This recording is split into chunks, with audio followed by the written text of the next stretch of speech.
මොකටද? ඒකේ කුණු සුවඳ විඳ විඳ ආතල්ලයක් ගන්නද? මං ඔයා ගැන දැනගන්න ආසයි. වාගේ ගම අම්මා තාත්තා මං ගාල්ලේ. පොඩ්ඩක් ඇතුළට වෙන්න. අපේ ගෙදරට මිනිස්සු කිව්වේ වලවෝ කිය. තාත්තා ප්ලීස් ගෝ.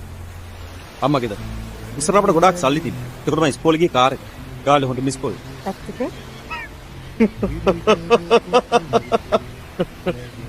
පරු කතාව නේද ඒක? පොෂ් එක. ඔයා ඒ කතාව මිනිස්සු ගොඩාක් කාන්න ගැන. හොඳට හිට මිනිස්සු සල්ලි නැති වෙලා දුප්පත් වෙලා කෙලවෙන හැටි ආන්නේ. අර පරණ තිබුණු ස්ටේටස් වලට කතාව අහගෙන ඉන්න ආස. මගේ ඉන්න පිස්සුවක් නෝ. මං හැම වාගේ කතාව. ඒ වැල්ලේ ඉන්න උන් ගොඩාක් කියන්නේ උන්ගේ දුක.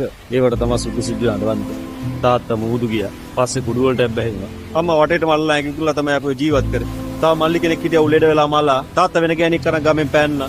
අම්මත් එක්ක බුදිය ගන්න ආපෙකෙක් නංගිට හැදන්න කියලා මට මාට්ටු වුණා. මම උපස් බීයක් කරන් පෑන්නුවා. පස්සේ නඩු දාලා මට අච්චු කළා. ඕක තමයි ගොඩක් උන් කියන්නේ. ඔය කතාව අහදී ජර්මන් සිද්ධියන් ගැස් වලින් කඳුළු ගලනවා සට ගාලා.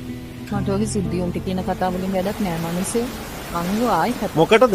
ඒකේ කුණු සුවඳ විඳ විඳ ආතල්ලයක් ගන්නද? පණු ගහපු තැන් ටික අහලා පපුරත් කරගන්න. අනේ යන්න මිස් යන්නේ. මට ඔය කාගවත් අනුකම්පාව ඕනේ. ඔය පත්තරවල පිටු ගණන් ලියවෙන කතාවල එකක් කිව්වල හිතා ගන්න.